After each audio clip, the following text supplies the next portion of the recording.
Welcome to my YouTube channel. আজি আলোচনা কৰিম এডিআৰই পৰীক্ষাৰ maths part 2 grade 3 level grade 3 degree লেভেলৰ। এতিয়া চাওক প্ৰথম কোৱেশ্চনটো কি দিয়া আছে প্ৰদত্ত পাঁচটা সংখ্যা হৈছে দিয়া আছে এনেকা সংখ্যাবিলাক 1 number 2 number 3 number 4 number 5 number দিয়া আছে এইবিলাক সংখ্যা দিয়া আছে প্ৰতিটো সংখ্যাৰে অংককেইটা অধক্ৰমত সজোৱাৰ পিছত সৰ্বোচ্চ আৰু সৰ্বনিম্ন সংখ্যাকেইটাৰ মাজৰ পাৰ্থক্যৰ মান কি হ'ব অপচন দিয়া আছে অপচন এ 222 অপশন বি 716 অপশন সি 618 আৰু অপশন ডি দিয়া আছে 12 তো ইয়াতে প্ৰথমত কি কৰিছে এই সংখ্যাকেইটা যে দিয়া আছে এই সংখ্যাকেইটাৰ কি অধক্ৰমত সজাব দিছে তাৰ পিছত আৰু এই সংখ্যাকেইটাৰ মাজৰ পাৰ্থক্য মানে সবতকে ডাঙৰটো আৰু সবতকে সৰুটোৰ পাৰ্থক্য অপশন the correct answer হ'ব অপশন এ 222 তাৰ পিছৰ কোৱেশ্চনটো যদি cos θ = 5/13 তেন্তে sin θ ৰ মান কিমান অপশন দিয়া আছে এ 5/12 বি দিয়া আছে 12/5 সি দিয়া আছে 12/13 and ডি দিয়া আছে 13/12 ইয়াতে কারেক্ট আনসারটো হ'ব অপশন ডি 13/12 এতিয়া তাৰ পিছৰ কোৱেশ্চনটো চাওক এগৰাকী আইতাই বনভোজত ৰান্ধি আছিল বনভোজত শামিল আছিল আইতাগৰাকীৰ পুত্ৰ আৰু পুত্ৰবধূ নিজ নিজ পত্নীৰে হৈতে তেওঁলোকৰ 4জন পুত্ৰ আৰু 4 পুত্ৰৰ প্ৰতিজনেৰে এজনকৈ পুত্ৰ আৰু দুজনকৈ জীয়ৰী বনভোজত মুঠতে মহিলাৰ সংখ্যা কিমান আছিল তো ইয়াতে অপশন দিয়া আছে এ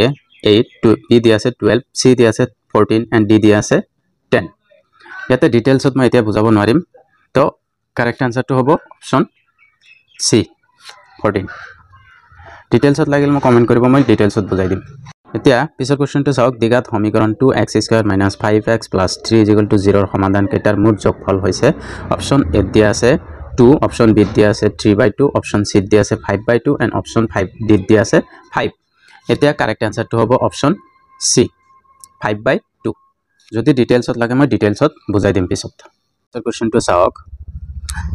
16 + 16 whole square divided 16 into 16 or 16% or মান ইয়াতে অপশন দিয়া আছে 0.16 অপশন বি দিয়া আছে 0.32 অপশন সি দিয়া আছে 0.48 and অপশন ডি দিয়া আছে 0.64 তো ইয়াতে কারেক্ট আনসার হ'ব অপশন ডি তো ইয়াতে কৰি দিয়া আছে এখিনি চাব পাৰে কেনেকৈ হল तर কোৱেশ্চনটো চাওক 2 ৰে হৰণ কৰিলে 1/1 পাব 3 ৰে হৰণ কৰিলে 1/2 2 পাব পাৰা and 4 ৰে হৰণ কৰিলে 1/1 3 পাব পাৰা সংখ্যাবোৰৰ ন্যূনতম স্বাভাৱিক সংখ্যাটো হৈছে অপশন এ দিয়া আছে 23 and অপশন বি দিয়া আছে 17 অপশন সি দিয়া আছে 31 and অপশন ডি দিয়া আছে 11 তো ইয়াতে কারেক্ট আনসার হ'ব অপশন ডি কোৱেশ্চনটো চাওক 5 8 13 20 31 40 53 শৃংখলাৰ অশুদ্ধ পদ চিনাক্ত কৰক অপশন এ দিয়া আছে 13 অপশন বি দিয়া আছে 31 অপশন সি দিয়া আছে 20 অপশন ডি দিয়া আছে 40 ইয়াতে কারেক্ট আনসার হ'ব অপশন বি 31 এতিয়া তাৰ পিছৰ কোৱেশ্চনটো চাওক 1 or 1% plus 2 2% plus 3 3% হলে এটা শুদ্ধ উত্তৰটো কি হ'ব অপশন এ দিয়া আছে 0.06 and অপশন বি দিয়া আছে 0.6 অপশন সি দিয়া আছে 0.41 and অপশন ডি দিয়া আছে 0.14 ইয়াতে শুদ্ধ আনসারটো হ'ব অপশন ডি 0.14 ইয়াতে কৰিও দিয়া আছে চাব পাৰে তাৰ পৰা কোৱেশ্চনটো চাওক যদি a/b = 4/3 হয় তেন্তে 6a + 2b divided 4a - 2b ৰ মান কিমান অপশন এ দিয়া আছে 3 অপশন বি দিয়া আছে 4 অপশন সি দিয়া আছে 5 and অপশন ডি দিয়া আছে 6 ইয়াতে শুদ্ধ আনসারটো হ'ব অপশন এ 3 তাৰ পিছৰ কোৱেশ্চনটো চাওক এটা টেংকি 6ডাল পাইপৰ সহায়েৰে 80 মিনিটত সম্পূৰ্ণ কৰিব পাৰি টেংকটো 8ডাল পাইপৰ সহায়েৰে পূৰ্ণ কৰিবলৈ কিমান সময়ৰ প্ৰয়োজন হ'ব অপশন এ দিয়া আছে 45 মিনিট অপশন বি দিয়া আছে 60 মিনিট অপশন সি দিয়া আছে 48 মিনিট and অপশন ডি দিয়া আছে 70 মিনিট ইয়াতে শুদ্ধ আনসারটো হ'ব অপশন বি 60 মিনিট কোৱেশ্চনটো চাওক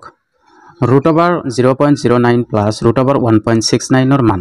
অপশন এ দিয়া আছে 1.78 অপশন বি দিয়া আছে 1.6 অপশন সি দিয়া আছে 1.33 অপশন ডি দিয়া আছে 1.5 ইয়াতে শুদ্ধ আনসারটো হ'ব অপশন বি 1.6 এটো অপশন বি কেনেকৈ হল যদি লাগে আপোনালোকে কমেন্ট কৰিব পাৰে মই ডিটেইলছত বুজাই দিম তে তাৰ পিছৰ কোৱেশ্চনটো চাওক এটা ত্ৰিভুজৰ তিনিটা কোণৰ মান 1:3:5 অনুপাতত আছে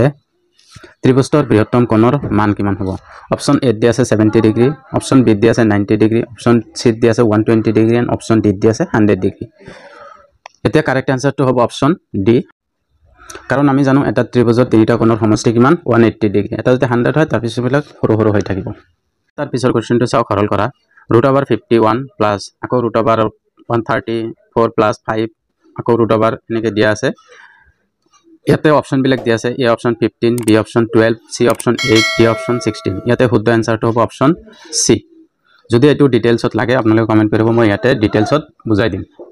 এতিয়া চাওক তাৰ পিছৰ কোৱেশ্চনটো 1 সেন্টিমিটাৰ বাহুযুক্ত এক সুষম ঘনকত পাব পৰা দীৰ্ঘতম কৰ্ণৰ দৈৰ্ঘ্য অপশ্যন এ দিয়া আছে 2 সেন্টিমিটাৰ অপশ্যন বি দিয়া আছে √2 সেন্টিমিটাৰ অপশ্যন সি দিয়া আছে 3 সেন্টিমিটাৰ আৰু অপশ্যন ডি দিয়া আছে √3 সেন্টিমিটাৰ ইয়াতে শুদ্ধ এনসাৰটো হ'ব অপশ্যন এ 2 সেন্টিমিটাৰ তাৰ পিছত যিখিনি বাকি আছে মই পাৰ্ট 2ত বাকিখিনি কমপ্লিট কৰি দিম আপোনালোকে চাই থাকিব আৰু যদি চেনেলটো সাবস্ক্ৰাইব কৰা নাই সাবস্ক্ৰাইব কৰি দিব আৰু লাইক কৰিব কমেন্ট কৰিব